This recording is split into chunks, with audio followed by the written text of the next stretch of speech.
บแต่ញ៉ាំលីហាតូចៗតែថ្ងៃនេះមកសាកធ្វើងាវហាលតាមtrendគេម្ដងមានអីឆ្ងាញ់ដែរតាក្របធំៗហើយញ៉ាំទៅពេញមាត់ល្អទៀតហើយវិធីធ្វើវិញក៏ងាយៗដែរបងប្អូនខ្ញុំមានម្ទេសខ្ទឹមដាក់តាមចំណូលចិត្តណាបងប្អូនចង់ហឹរប៉ុណ្ណាដាក់តែប៉ុណ្ណឹងមកខ្ញុំដាក់រ៉ូឌី2ស្លាបព្រាកាហ្វេប៊ីចេងកន្លះស្លាបព្រាកាហ្វេអំបិលកន្លះស្លាបព្រាកាហ្វេហើយនិងម្រេចដាក់តាមចំណូលចិត្តហើយខ្ញុំបន្ថែមម្ទេសហុយបន្តិចទៀតដើម្បីឲ្យពណ៌កាន់តែស្អាតបន្ទាប់មកទឹកពុះហើយខ្ញុំដាក់ស្រុះងាវរាប់វា10វិនាទីហើយចាំស្រង់វាចេញហើយគ្រឿងដែលយើងបុកមិញហ្នឹងយកមកប្រឡាក់វាឲ្យបានសព្វល្អមក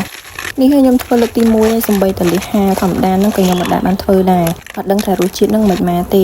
ហើយខ្ញុំក៏បន្ថែមស្លឹកខ្ទឹមបន្តិចដែរដើម្បីឲ្យក្លិនហ្នឹងកាន់តែឈ្ងុយច្របល់បានចូលជាតិសព្វល្អហើយខ្ញុំយកមកដាក់អាំងនៅក្នុង air fry បើសិនអាំងរបស់ខ្ញុំវារាងទូចអញ្ចឹងហើយអាំងទៅវាអត់ក្រៀមដល់ខាងក្រោមវានៅរាងទឹកអញ្ចឹងហើយខ្ញុំយកមកដាក់អាំងនៅក្នុង oven វិញម្ដងតែពិតងាវនឹងយើងស្រោះហើយវារាងឆ្អិនខ្លះហើយប៉ុន្តែដោយសារតែចង់ឲ្យវារាងស្ងួតអញ្ចឹងណាមើលទៅឲ្យតំណងដូចលីហាឡខ្ញុំដាក់អាំងម្ដងទៀតហ្នឹងកម្ដៅលើក្រោម180ចំនួន5នាទីអាំងលើកទី2មើលទៅវាមិនជាស្ងួតណាស់ណាប៉ុន្តែវារាងក្រៀមមើលទៅរាងទំនងជាងលើកមុនបន្តិចសម្រាប់ខ្ញុំយកចិត្តញ៉ាំអានៅឈាមតិចបានជាតិឆ្ងាញ់តែមានអីឆ្ងាញ់ដែរតាហើយបើបានញ៉ាំជាមួយនឹងទឹកអំពិលទុំជូរអែមទៀតកាន់តែឆ្ងាញ់ទៀតញ៉ាំអស់មិនគ្រាប់ទេហ្នឹងបើនឹកឃើញទៅទាញបាយកក់យកមកញ៉ាំជាមួយ